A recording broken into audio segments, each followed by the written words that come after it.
Waalaikumsalam, Bu. Iya, perkenalkan ya Bu, nama saya Bidan Emil yang bertugas di klinik hari ini. Dengan Ibu siapa? Siva, Bu. Iya, baik. Sebelum saya melakukan tindakan, saya izin untuk menutup sampiran ya Bu. Baik, Bu. Ya, di sini mau saya tanya dulu Bu, maksud dan tujuannya Ibu kesini untuk apa? Mau pasang KB itu, Bu, yang dimasukkan dalam rahim. Oh iya, itu adalah namanya alat kontrasepsi dalam rahim ya Bu, atau Iya. AKDR. Nah, sebelum Ibu melakukan pemasangan, saya jelaskan dulu ya Bu. Ini AKDR ini alat kontrasepsi dalam rahim. Alatnya sangat kecil dan bisa dipasang di rahim dan sangat efektivitasnya tinggi. Lalu juga alat kontrasepsi ini tidak mengandung hormonal Bu biasanya. Nah, di sini saya memberikan informasi sedikit tentang jenis-jenis AKDR ya Bu. Iya, Bu. Di sini yang tanpa hormonal namanya Coverte, dan yang memiliki hormonal itu namanya Novate ya Bu, mengandung hormon progesteron. Lalu di sini bagaimana dan gimana penggunaan AKDR. AKDR ini dipasang di dalam rahim melalui jalan lahir dengan menggunakan alat. Alatnya itu namanya spekulum Bu untuk membukanya. Lalu di sini juga ada cara kerja AKDR. Nah, cara kerja alat kontrasepsi ini dia mengganggu kemampuan sperma untuk melewati kavum uteri, mengganggu proses reproduksi sebelum sel telur mencapai kavum uteri, merubah garis atau jalur endometrial, dan mempertebal mulus serviks. Jadi sperma sama sel telurnya tuh nggak saling bertemu Bu. Iya. Nah, di sini juga kan ini alat kontrasepsi pasti ada efek sampingnya ya Bu ya. Nah, efek samping IUD ini karena kan dari tembaga, biasanya terjadi perdarahan menstruasi yang lebih banyak, perdarahan vagina yang tidak teratur dan hebat, kram akibat menstruasi, menambah kram atau sakit akibat menstruasi juga bisa Bu. Nah, kalau IUD dengan progesteron biasanya terjadinya amenore. Amenore itu sakit pada saat menstruasi atau perdarahannya itu yang bercak-bercak kayak menstruasi tapi cuman bercak-bercak gitu loh Bu, kayak flek-flek. Nah, di sini saya menjelaskan cara mengatasi efek sampingnya.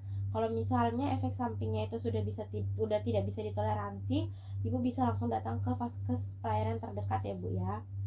Nah, di sini ada masalah-masalah lain Bu yang biasanya ditemukan pada saat penggunaan AKDR ini. Biasanya ada yang benangnya hilang, sedikit peningkatan resiko infeksi pelvik, biasanya itu sampai 20 hari setelah dipasangkan. Perforasi uterus itu tapi jarang terjadi ya Bu, lepas secara spontan, kehamilan ektopik, aborsi spontan. Lalu pasangan juga ada beberapa yang biasanya mengeluh masih merasakan benangnya pada saat berhubungan seksual Bu. Nah, itu penjelasan dari saya tadi Bu. Ibunya sudah setuju untuk melakukan pemasangan? Sudah Bu. Udah tanyakan ke suaminya juga Bu? Sudah Bu. Baik, kalau misalnya ibunya tadi sudah cukup jelas juga dari penjelasan saya akan melakukan anamnesa terlebih dahulu ya Bu ya. Baik Bu. Jadi yang pertama saya menanyakan namanya ibu siapa Bu? Siva Bu. Oh iya, nama suaminya? Dodi. Oh iya, tanggal lahirnya Bu? Tanggal 20 Desember tahun 2000. Oke, suaminya? Suaminya sama Bu, tapi dia beda bulannya, bulan Januari. Iya, pendidikan terakhirnya suami dan ibu? Suami saya S1, saya D3. Oh iya, baik. Pekerjaannya Bu, suami dan ibu? Pekerjaan suami saya pengusaha Bu, saya ibu rumah tangga aja. Ya, baik.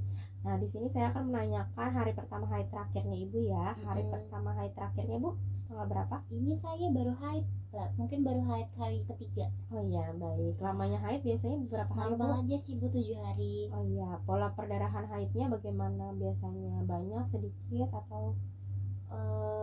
Biasanya banyak, teratur aja sih teratur ya Bu iya. ya. Oke. Nah, di sini jumlah anak hidupnya berapa Bu? Atau pernah terjadi abortus? Baru 1 Bu. Baru 1 ya. Ada riwayat persalinan terakhirnya normal, sesar atau apa? Normal Bu. Dibantu siapa?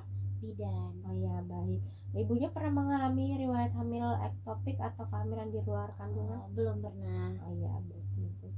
Ibunya kalau pada saat menstruasi bisa sampai sakit, sampai nyeri atau enggak Bu? Enggak. Oh iya, normal ya Bu ya. Nah, di sini ibunya mengalami anemia atau tidak Bu? Biasanya kalau pada saat pemeriksaan gitu HB-nya ibunya kurang dari 9 atau enggak? Normal Bu. Normal ya. Lalu juga di sini ibunya ada riwayat infeksi menor seksual, infeksi panggul, Nggak ada, Bu. lain-lainnya nggak ada ya Bu ya. Ya. Ada operasi pada bagian perut bagian bawah? Nggak pernah, Bu. Oh iya. Udah, baik ya Bu. Dari hasil anamnesa yang saya tanyakan ini, kondisi Ibu kan sudah cukup baik dan tidak ada masalah pada saat untuk pemasangan AKDR atau alat kontrasepsi dalam rahim ya Bu. Ya, Jadi di sini Ibu ada yang mau ditanyakan dulu sebelum saya lakukan pemasangan? sudah cukup jelas, Ibu. Oh iya, baik. Terima kasih ya Bu. Sama-sama. Akan kita lakukan pemasangan. Baik.